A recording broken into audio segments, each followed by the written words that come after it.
The email arrived at 3:17 a.m. Sarah, a talented graphic designer, knew what it meant. Another all-nighter. She loved her work, but lately the passion had morphed into pressure. Sarah wasn't alone.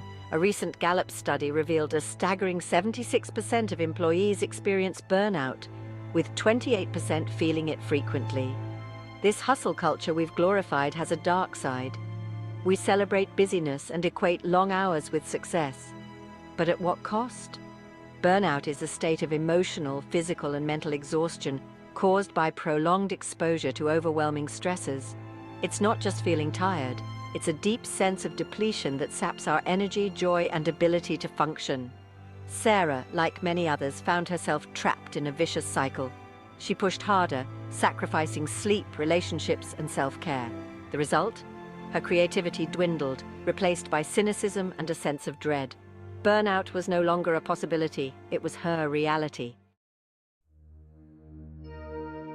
Burnout is a global epidemic. In Japan, the phenomenon is so prevalent they have a word for it, karoshi, meaning death from overwork. In the European Union, work-related stress costs businesses billions annually in absenteeism and lost productivity. The World Health Organization now recognizes burnout as an occupational phenomenon, citing it as a factor influencing health trends worldwide. What's driving this exhaustion epidemic? The always-on nature of technology keeps us tethered to work even after we clock out.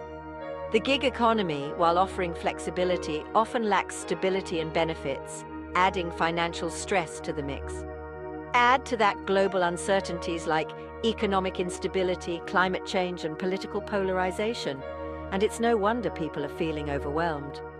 Dr. Christina Maslach, a leading researcher on burnout, identifies 6 key factors that contribute to workplace burnout: unsustainable workload, lack of control, inadequate rewards, unfair treatment, breakdown of community, and values mismatch. These factors, when present, create a perfect storm for burnout, leading to decreased productivity, increased errors, and higher turnover rates. Beyond the workplace, a constant stream of information and anxieties further complicates the picture. We're bombarded with news cycles, social media updates, and notifications, making it difficult to disconnect and recharge.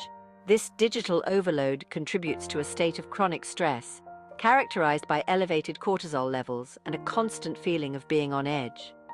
The impact of this constant connectivity on our mental health is undeniable.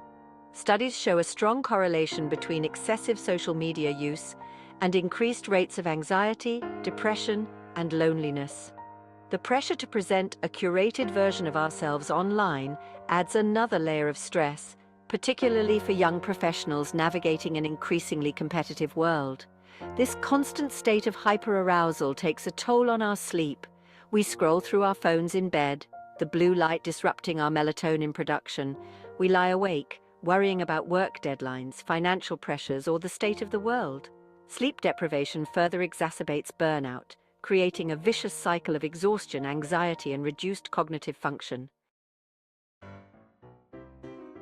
Ironically, even our passions can become sources of stress in the pursuit of a perfect life. Side hustles, once avenues for creative expression, can morph into sources of pressure, blurring the lines between work and leisure. We strive to monetize our hobbies, pressured by the hustle harder narrative, turning our downtime into another opportunity for exhaustion. This pressure to optimize every aspect of our lives leaves little room for rest and rejuvenation. We feel guilty for taking breaks, equating downtime with laziness.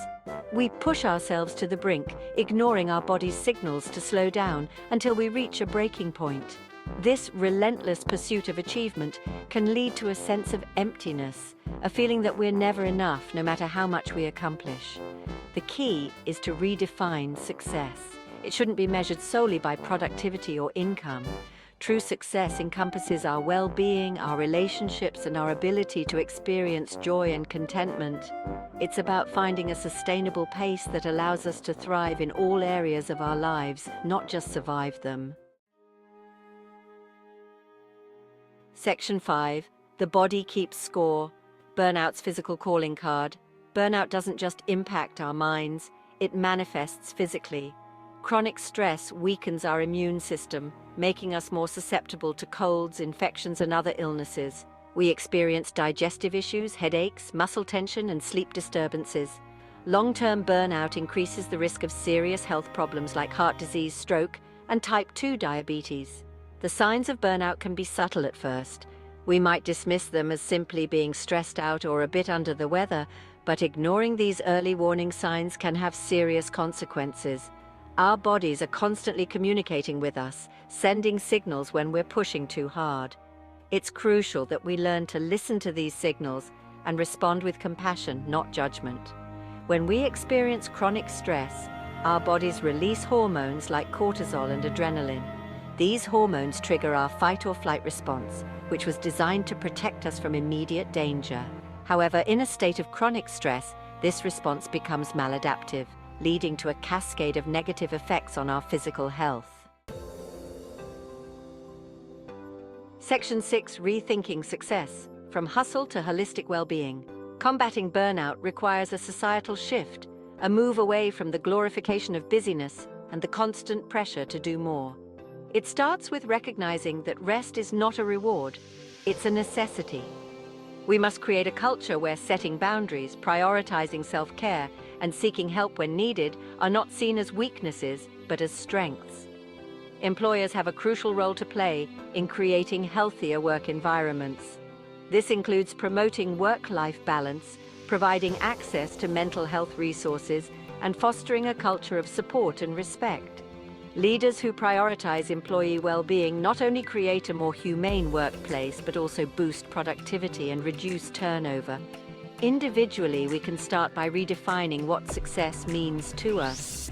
It's not about doing it all, it's about doing what matters most in a way that feels sustainable and fulfilling. This requires setting boundaries, learning to say no, and prioritizing our well-being as much as we prioritize our to-do lists.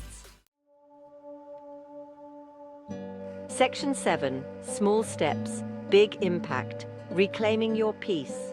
There are concrete steps we can take to manage stress and prevent burnout. Mindfulness practices like meditation and yoga have been shown to reduce stress hormones and improve emotional regulation. Engaging in activities we enjoy, whether it's reading, listening to music, or spending time in nature, replenishes our energy and boosts our mood.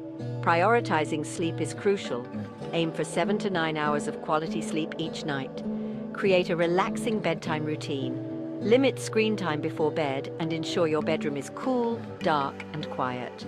Regular exercise is another powerful stress reliever, releasing endorphins that have mood-boosting effects. Connection is key. Nurturing our relationships with loved ones provides a buffer against stress and fosters a sense of belonging. Talking to a therapist or counselor can provide valuable support and coping mechanisms for managing stress and anxiety. Remember, asking for help is a sign of strength, not weakness. Section 8. From surviving to thriving, a collective responsibility. Addressing burnout requires a multifaceted approach encompassing individual responsibility, workplace culture, and societal values. It's about creating a world where prioritizing mental health is not a luxury, but a fundamental human right, where we value well-being as much as we value productivity. Ultimately, moving from a culture of burnout to a culture of well-being requires a collective effort. It's about recognizing our shared humanity, extending grace to ourselves and others, and creating a world where we can all thrive, not just survive. It's time to reclaim our time, our energy, and our lives. Let's start a conversation about burnout. Let's share our stories, support each other, and advocate for change. Together we can create a world where we can all bring our best selves to our work, our relationships, and our lives.